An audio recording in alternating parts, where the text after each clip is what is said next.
Marcus, good to talk to you today. How are you? What's up, man? I'm doing great. So, Excited.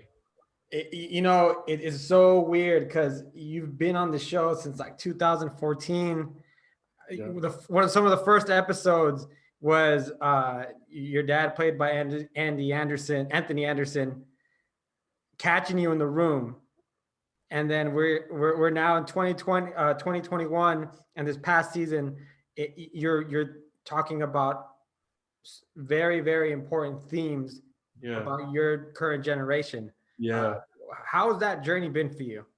That journey, it's definitely been a wild one. Like you said, 2014, I think I booked the show in like around 2013. So I was 13 years old, and never could I have ever imagined that this is where we would be right now, being able to tell these extremely important stories and talk about these extremely important topics that they're going on in the world right now.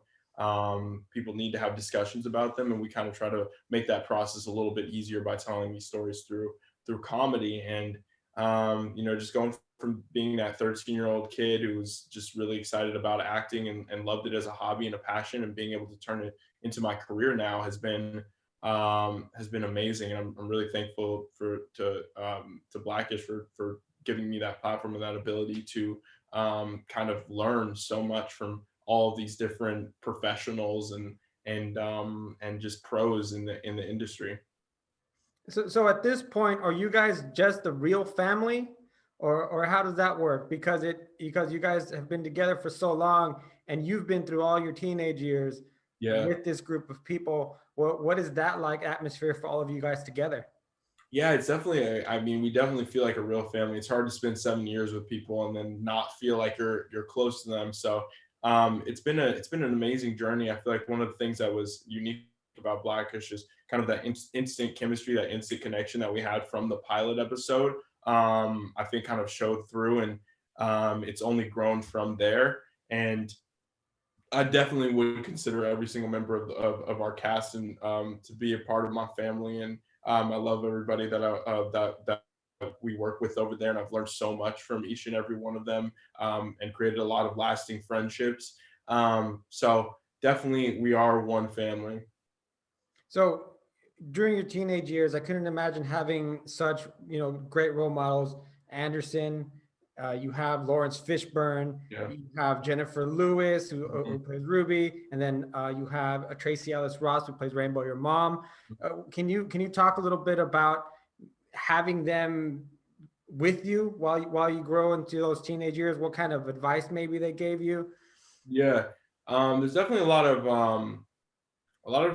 the good advice, some of the stuff I learned from just watching and just getting to absorb. And I think acting is definitely kind of just feeling in the moment and getting to see these talented actors work has been an amazing process. But I learned so much about the business and what it means to be a humanitarian and use your platform to kind of spread positive change. And I've learned that from the people that I've been surrounded with working on Blackish, and gotten some great advice from Laurence to diversify and make sure that I'm always changing up and not being predictable with what I do with my career, and making sure to just keep pushing. And I think that's one of the things that was instilled in me from my parents for the longest time. I started acting at around the age of 7, so it took a long time before.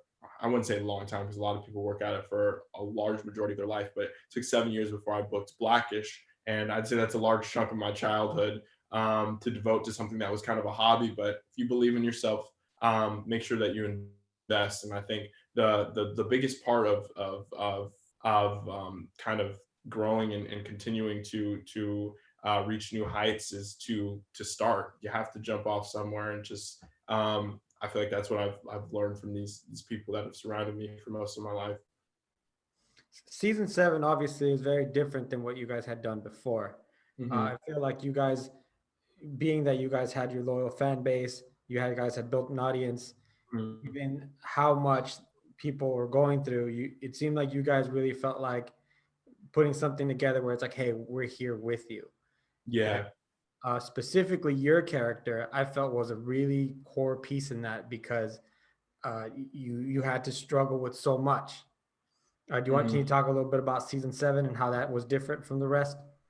Yeah, obviously season 7, aka 2020, has been different for I think everybody in the entire world. Nobody could have predicted that we'd be in a nationwide, or not nationwide, worldwide pandemic, and that we would be in a nationwide fight for justice and nationwide fight for presidency, and just all the crazy things that have gone down throughout this year. And I feel like through Blackish, our goal is always to tell stories that are real and stories that matter. And we're showing this amazing, wealthy, well-to-do Black family on television. So being able to tell these stories through that lens and through that perspective has been really nice, because then you get representation and people are able to see themselves reflected in these characters.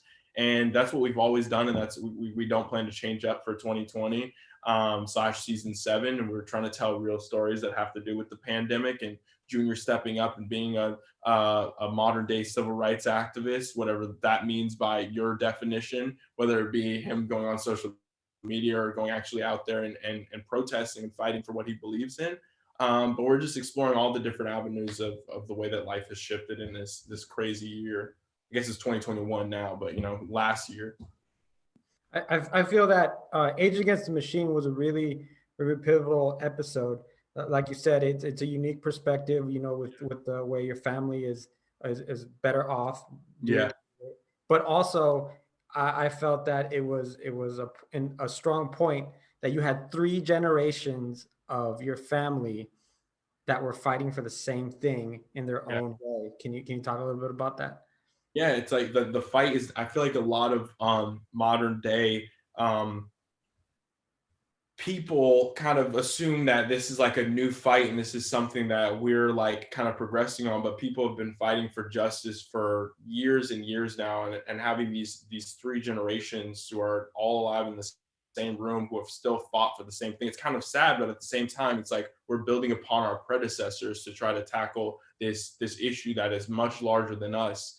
And we all have new ways of approaching it. I think in that episode, Dre is talking about how we're not real protesters anymore because of social media, but social media is now a tool that we can use to create positive change around the world and kind of spread a message globally that probably wasn't possible before, unless you had the platform of being like a huge musician or actor or somebody who but now anybody can kind of get their message out there and make sure that the change that they want to see in the world happens. So that dynamic of those 3 generations coming together to realize that was a really beautiful episode and a beautiful moment, because obviously the older generation never believes you're doing good enough of a job, and the new generation always thinks they're revolutionizing when there were people before them who were doing the same thing, if not more so. It's definitely it's all building blocks and growing on top of each other. So a lot of credit to the way you guys put this show together, because you guys already had that core built for several seasons, and then they were able to handle this episode moment. But also with the pandemic, your mom's a doctor. So you guys also had a unique perspective on how the different viewpoints of COVID from your TV mom, who's very passionate about it because she's on the front line, and then your character who just wants to see your girlfriend and go back out. Yeah. Obviously, we all want to see our loved ones, but it's very important that we stay inside and we stay safe and we try to make sure that we knock this thing out of the park. But yeah, we do have an interesting perspective with Rainbow being an anesthesiologist and being able to, she is on those front lines, and she, obviously a lot of frontline workers are risking their lives to make sure that we're kept safe and that our society is still operational. And it's kind of disrespectful to go out and just like kind of rub their nose in the dirt by just not respecting COVID safety laws. So that scene was really powerful, and I was really happy that people got to see that, and everybody was sharing it online and talking about how it was just like it was a good reflection of like the 2 different perspectives and a meeting in the middle and trying to figure out what we do moving forward. So really good. My last question for you is, going forward, where would you want to see Andre next? Where I want to see Andre. He's definitely been growing as a human being and growing in his relationship with Olivia. I want to see him land like a really big job, like a good job, and just be super successful and just like flex on Dre. Like that's my dream. Yeah, that would be a fun episode of him. Just, Yeah. like, how you doing, little man? Marcus, thank you so much for spending some time with me. Congratulations on all the success on Blackish. It's a really fun show. Thank you, Emmanuel. Thank you so much. All the best for you, and I hope you and your family stay safe. All right, you as well. Great talking to you. All right, take care.